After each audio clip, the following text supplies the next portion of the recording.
Assalamualaikum warahmatullahi wabarakatuh. Selamat pagi, salam sejahtera untuk kita semua. Anak-anak sekalian, sebelum pembelajaran daring ini kita mulai, marilah terlebih dahulu bersama-sama kita berdoa kepada Allah Subhanahu wa Ta'ala. Semoga aktivitas, terutama kegiatan belajar mengajar kita pada pagi hari ini senantiasa mendapat rahmat iman Allah Subhanahu wa Ta'ala. Dan kita berdoa kepada Allah, semoga kedua orang tua kita, bapak ibu guru kita, kepala sekolah kita, dan kita semua diberikan sehat walafiat. Amin. Berdoa mulai. Bismillahirrahmanirrahim. Alhamdulillahi rabbil alamin. Ar-Rahmanir-Rahim. Maliki yaumiddin. Iyyaka na'budu wa iyyaka nasta'in. Ihdinas siratal mustaqim. Siratal ladzina an'amta 'alaihim ghairil maghdubi 'alaihim waladdallin. Rabbighfirli wa liwalidayya. Amin. Bismillahirrahmanirrahim. Raditu billahi rabba wa bil islami dina wa bi Muhammadin nabiyyan wa rasula wa bil qur'ani imama. Rabbi zidni ilma warzuqni fahma. Amin. Anak-anak sekalian, marilah kita mulai pada bab 8 pada halaman 157 hingga 174, yaitu materi beriman kepada qada dan qadar Allah Subhanahu wa Ta'ala yang dapat akan menenangkan hati kita dunia akhirat. Beriman kepada qada dan qadar Allah itu adalah merupakan rukun iman yang keenam. Sebagai umat muslimin, sebagai umat Islam, tentunya harus percaya kepada rukun iman Allah Subhanahu wa Ta'ala. Baginda Muhammad Rasulullah sallallahu alaihi wasallam di dalam hadis telah menyebutkan, Bismillahirrahmanirrahim. Arkanul iman sittatun. Rukun iman ada 6. Yang pertama adalah antu'mina billah, beriman kepada Allah Subhanahu wa Ta'ala yang telah menciptakan alam semesta, yang termasuk kita sebagai umat manusia. Lalu yang kedua adalah wa malaikatihi, yang telah menciptakan para malaikat-malaikatnya.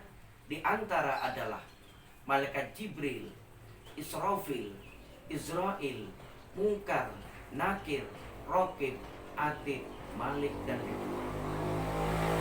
Yang ketiga adalah kita beriman kepada kitab-kitab Allah, yang termasuk di dalamnya adalah kitab Taurat yang diturunkan kepada Nabi Musa, kitab Zabur yang diturunkan kepada Nabi Dawud, dan kitab Injil diturunkan kepada Isa alaihissalam, dan Al-Quran diturunkan kepada baginda Muhammad Rasulullah sallallahu alaihi wasallam. Iman yang keempat adalah warusulihi, adalah iman kepada rasul-rasul Allah, yaitu dari Nabi Adam alaihissalam sampai baginda Muhammad Rasulullah sallallahu alaihi wasallam. Lalu yang kelima adalah kita beriman wal yaumil akhir. Kita beriman kepada hari kiamat, entah kiamat sugro ataupun kiamat kubro.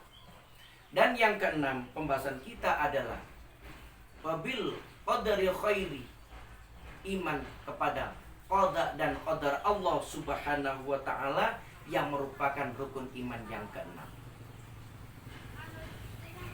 Beriman kepada qada dan qadar Allah ini adalah merupakan salah satu ciri khas bagi umat muslim yang senantiasa ingin memperoleh rahmat Allah dunia akhirat.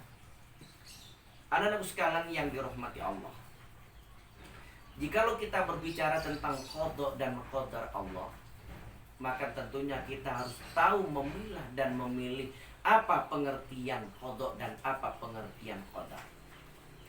Tentunya qadar itu adalah merupakan keputusan Allah yang diberikan kepada manusia, yang diikutsertakan akan usaha dan ikhtiar manusia itu sendiri. Tapi kalau qada Allah itu adalah merupakan kebijakan hukum, peraturan hukum dan kehendak Allah, yang tahu hanyalah Allah Subhanahu wa ta'ala. La haula wa la quwata illa billahil aliyil azim. Anak-anak sekalian yang saya hormati, takdir yang pertama itu adalah takdir mu'allaq. Takdir mu'allaq itu adalah suatu keputusan Allah yang diberikan kepada kehidupan umat manusia, disesuaikan dengan ikhtiar dan usaha manusia itu sendiri. Maka Allah telah menjelaskan, innallaha la yughayyiru ma biqaumin hatta yughayyiru ma bi anfusihim. Allah tidak akan pernah mengubah nasib, tidak akan pernah mengubah kehidupan umat manusia kecuali dirinya sendiri yang merubahnya. Satu contoh, kalian sekarang sudah pada kelas 9 yang sudah mempersiapkan diri untuk mengikuti ujian nasional atau UTBK. Tentunya harus mengumpulkan nilai. Lah di situ kalau kita ingin memperoleh nilai yang banyak ataupun nilainya tinggi sesuai dengan harapan kita sendiri dan harapan keluarga dan juga harapan sekolah, tentunya kita harus rajin-rajin belajar. Dan kita harus yakin kalau kita belajarnya giat, tentunya nilainya akan semakin baik. Namun kalau kita tidak akan mau belajar, tentunya nilai kita akan semakin rendah. Lalu yang kedua, jikalau kita malas belajar, maka tentunya akan menjadi orang yang rugi dunia akhirat. Dan yang ketiga, kita akan malu dengan filosofis kita setiap hari. Manjada wajada, barang siapa yang bersungguh-sungguh akan berhasil. Nah, lalu kita tidak bersungguh-sungguh, maka tentunya akan kerugian tidak bisa dirasakan sekarang, tentunya akan dirasakan di kemudian hari. Maka dari itu, semua materi yang telah diberikan oleh Bapak Ibu guru pada SMP Negeri 27 Malang itu harus kalian pelajari. Entah soal yang berupa pilihan ganda, entah soal yang berupa isi. Dalam kata lain, sudah kelas 9, tidak ada lagi waktu kecuali untuk belajar dan belajar supaya bisa menatap masa depan yang lebih baik. Lalu yang kedua adalah takdir mubrom. Takdir mubrom ini adalah suatu keputusan Allah yang tidak bisa direkayasa ataupun diikuti oleh usaha dan ikhtiar manusia. Satu contoh, kematian, kelahiran, jabatan, dan kedudukan, itu hanyalah Allah yang tahu. Oleh karena itu, di zaman sekarang ini sudah lagi ngetren banget tentang masalah COVID-19 atau dengan kata lain virus corona. Maka tanamkanlah pada hati kita masing-masing bahwa qada dan qadar Allah itu yang menentukan akan segala kehidupan kita semua. Oleh karena itu, wa kullu syai'in 'indahu bimiqdar. Dan segala sesuatu itu ada ukurannya. Artinya segala sesuatu itu ada obatnya, ada sebab dan musababnya. Anak-anakku sekalian yang saya hormati dan yang saya cintai, maka dari itu di antara sikap mulia yang kita tanamkan pada iman kepada qada dan qadar Allah, yang pertama kita akan menjadi umat manusia yang senantiasa menyukuri rahmat dan nikmat Allah Subhanahu wa taala. La in syakartum la azidannakum wa la in kafartum inna adzabi lasyadid. Yang kedua, bersabar atas semua cobaan dan ujian yang diberikan oleh Allah, termasuk sekarang ini. Kalau kita bersabar terhadap cobaan dan ujian diberikan oleh Allah, tentunya kita akan selalu berusaha dan berikhtiar mengikuti tantangan dan tuntunan yang diberikan oleh Allah Subhanahu wa taala, diberikan oleh baginda Muhammad Rasulullah SAW, dan diberikan oleh pemimpin pemerintah kita. Ya ayyuhalladzina amanu atiiullah wa atiiur rasul wa ulil amri minkum. Wahai orang-orang yang beriman, taatlah kepada perintah Allah, kepada perintah Rasulullah, dan perintah pimpinan kita. Lalu yang ketiga adalah senantiasa gigih berusaha, tidak mengenal putus asa. Apa yang disampaikan oleh agama kita laksanakan, apa yang disampaikan oleh pemerintah kita lakukan. Insya Allah usaha kita tidak akan sia-sia, dan termasuk yang saat ini virus akan segera hengkang dari negara tercinta Indonesia. Amin. Lalu yang keempat, dengan kita beriman kepada qada dan qadar Allah, tentunya kita senantiasa bertawakal kepada Allah setelah berusaha.